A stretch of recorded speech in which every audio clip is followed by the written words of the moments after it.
दोस्तों, आज मैं आपके लिए कहानी लेकर आई हूँ। सासू माँ ऐसी भी होती है। आज अदिति सुबह रसोई में नाश्ता बनाने लग रही थी कि उसका फ़ोन बज उठा। वह जल्दी से गैस बंद करके फ़ोन उठाती है। हिसार से सासू माँ का फ़ोन था। नमस्ते मम्मी जी। जीती रहो बहू। नाश्ता बना रही थी? हाँ मम्मी जी, सुबह 8:30 बजे निकलना पड़ता है ऑफिस के लिए। और तुषार? वे अभी सो रहे हैं। वह मुझे 1 घंटा लेट जाते हैं। बहू, उसको बता देना मेरा तुम दोनों से मिलने का बहुत मन कर रहा है, तो मैं परसों सुबह की ट्रेन से आऊँगी। वह मुझे लेने स्टेशन आ जाएगा। ठीक है मम्मी जी। अदिति तुषार की लव मैरिज थी। दोनों ने परिवार वालों की सहमति से शादी करी थी। हम दोनों रोहिणी के एक फ्लोर में रहते थे। तुषार गुड़गांव में और मैं नोएडा में नौकरी करती थी। मैंने तुषार को जगाकर चाय दी और बताया, परसों मम्मी जी आ रही हैं। अरे वाह! पर वहाँ पर पापा और छुटकी तो अभी कॉलेज में जा रही है। वह तो आने पर पता चलेगा। ठीक है, तुम कल 1 हफ्ते की छुट्टी ले लेना। देखो तुषार, मैं 2 दिन से ज़्यादा छुट्टी नहीं ले सकती। मेरा ज़रूरी प्रोजेक्ट चल रहा है। तो क्या मम्मी पूरा दिन घर में अकेली रहेगी? 1-2 छुट्टी तो तुम भी ले सकते हो। पहले 2 दिन मैं ले लूँगी, फिर तुम ले लेना। ठीक है, उनके आने के बाद देखते हैं। 2 दिन बाद तुषार माँ को लेने स्टेशन जाता है और अदिति उनके लिए गर्मा गर्म आलू के पराठे, अदरक की कड़क चाय, घर का मक्खन, हरी तीखी चटनी और सूजी का हलवा तैयार करती है। तुषार ने बताया था माँ को क्या पसंद है। उसका तो उनके पास 1-2 दिन से ज़्यादा रहने का मौका कभी हुआ नहीं। फिर मैं भी थोड़ा सा तैयार हो जाती हूँ। इतने में तुषार माँ को लेकर आ जाता है। अदिति चरण स्पर्श करती है तो सुषमा जी खूब आशीर्वाद देती है। अदिति कहती है, मम्मी जी आप हाथ मुंह धो लीजिए, मैं नाश्ता लगाती हूँ। फिर तीनों मिलकर नाश्ता करते हैं। बहुत बढ़िया पराठे बनाए हैं और हलवा भी बहुत स्वाद है। थोड़ी देर में तुषार कहता है, माँ मैं ऑफिस चलता हूँ, शाम को मिलते हैं। और अदिति, माँ मैंने 2 दिन की छुट्टी ले ली है, पूरा दिन आप अकेली कैसे रहेंगी? और मुझे भी तो आपसे बहुत कुछ सीखना है। फिर वह बचा हुआ सामान फ्रिज में रखने लगती है। इतने में मेड आ जाती है। अदिति, काम वाली इतनी लेट आती है? नहीं मम्मी जी, वैसे सुबह 7:30 बजे मैं उसको बुला लेती हूँ, अपने सामने ही सारा काम करवा लेती हूँ। आज मैंने इससे कहा था थोड़ी लेट आने को, तो मैं देख रही थी बहू के चेहरे की चमक पहले जैसी नहीं थी। बाल भी काफ़ी हल्के हो गए थे। वह सारा काम करके सासू माँ के पास आकर बैठ जाती है। बताइए मम्मी जी, दोपहर को आपके लिए क्या बनाऊँ? खाने में बहू आज तो मैं बनाऊंगी तुम्हारे लिए कढ़ी पकौड़े वाली। एक बार तुषार ने बताया था तुम्हें कढ़ी पकौड़ा बहुत पसंद है।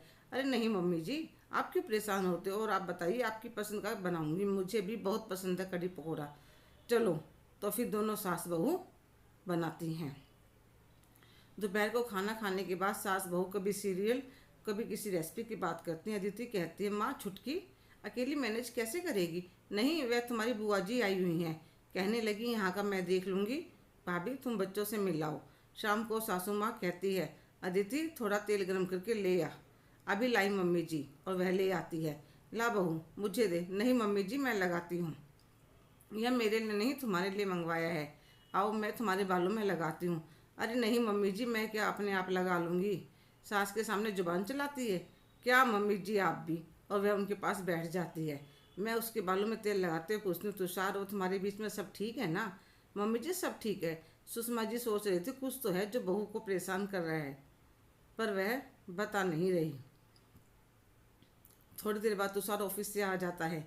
सुषमा जी देखते हैं उसने आते ही अपने जूते जुराब निकाल कर वहीं पटक दी। अदिति चाय बनाकर लाती है, फिर रात के खाने की तैयारी में लग जाती है। तुषार जब से आया था न्यूज़ देखने में लगा हुआ था। खाना खाकर वहीं अपने बर्तन छोड़कर रूम में सोने के लिए चला जाता है। अदिति अदिति सारे बर्तन सिंक में रखकर जूते उठाकर रैक में रखती है। फिर वह भी अपने कमरे में चली जाती है। सुबह अदिति के ऑफिस से फ़ोन आ जाता है कि अर्जेंट मीटिंग आ गई, उसकी छुट्टी कैंसिल हो गई। वह तुषार से कहते छुट्टी करने की। वह कहने लगता है, मैंने तो कल की एप्लीकेशन डाल रखी है। तो सुषमा जी कहते हैं, कोई परेशानी नहीं है, तुम दोनों चले जाओ, मुझे आज वैसे भी अपनी सहेली से मिलने जाना है। तो अदिति फ़ोन करके मेड को जल्दी बुला लेती है। किचन में जल्दी जल्दी नाश्ता लंच तैयार करती है। मेड आकर बर्तन सफाई वगैरह कर जाती है। अदिति सासू माँ को नाश्ता देकर खुद भी कर लेती है और अपना टिफ़िन लेकर ऑफिस चली जाती है। तो सासू माँ भी तुषार से कहती है, तुम मुझे मेरी सहेली के छोड़ाओ, ऑफिस से आते हुए ले आना। तो तुषार तैयार होने से पहले अपनी माँ को उनकी सहेली के यहाँ छोड़ आता है। फिर तैयार होकर ऑफिस चला जाता है। शाम को ऑफिस से आते हुए अपनी माँ को ले आता है। जैसे ही वे घर के अंदर आते हैं उन्हें अजीब सी स्मेल महसूस होती है। डाइनिंग रूम में देखते सुबह के नाश्ते के बर्तन टेबल पर रखे थे, अखबार भी वहीं सोफे पर पड़ा था। तुषार कल की तरह अपने जूते जुराब निकाल कर वहीं छोड़ देता है। कमरे में जाकर कपड़े बदलकर मैले कपड़े भी वहीं छोड़ देता है। सुबह का गीला तौलिया भी वहीं पड़ा था।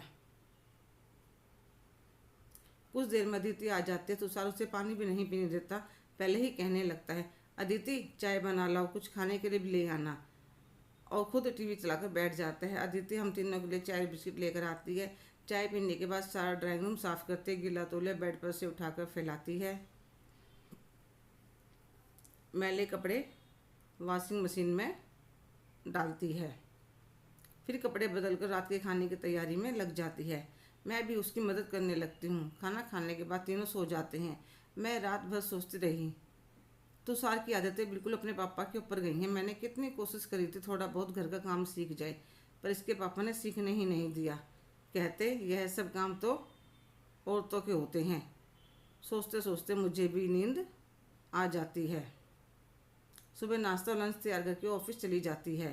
थोड़ी देर बाद तुषार सोकर उठता है और अपने लिए चाय नाश्ता ले आता है। नाश्ता करके वहीं सोफे पर लेट जाता है। आज उसने छुट्टी कर रखी थी।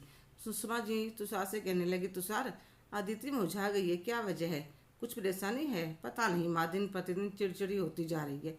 बच्चे के लिए कहता हूँ तो मना कर देती है। आजकल की लड़कियों में आप जैसी सहन शक्ति नहीं है। ना मेरे पास बैठती है ना बोलते। बेटा उसे टाइम ही कहाँ मिलता है। तुम उसकी घर के कामों में हेल्प क्यों नहीं करवाते? क्या बात कर रही हो माँ, आप भी तो सारा घर का काम खुद करती थी। मैंने तो पापा को कभी आपके साथ काम करवाते नहीं देखा। आजकल तो मेड की वॉशिंग मशीन की सुविधा है। बेटा पहली बात यह है कि जो तुम्हारे पापा ने किया वह सही ही था, कोई ज़रूरी नहीं है। और दूसरी बात यह है कि हमारे ऊपर सिर्फ घर के कामों की जिम्मेदारी थी। हम कमाने के लिए घर के बाहर नहीं जाते थे। अगर तुम्हें तुम्हारे पापा की तरह रहना है तो अदिति की नौकरी छुड़वा दो। क्या बात कर रही हो माँ? आजकल के ज़माने में एक की कमाई से गुजारा होता है? बेटा दोनों हाथों में लड्डू कैसे रहेंगे? वह भी इंसान है, तुमसे पहले उठती है, तुम्हारी बात सोती है। ऐसे कितने दिन तक तुम्हारी गृहस्थी चलेगी?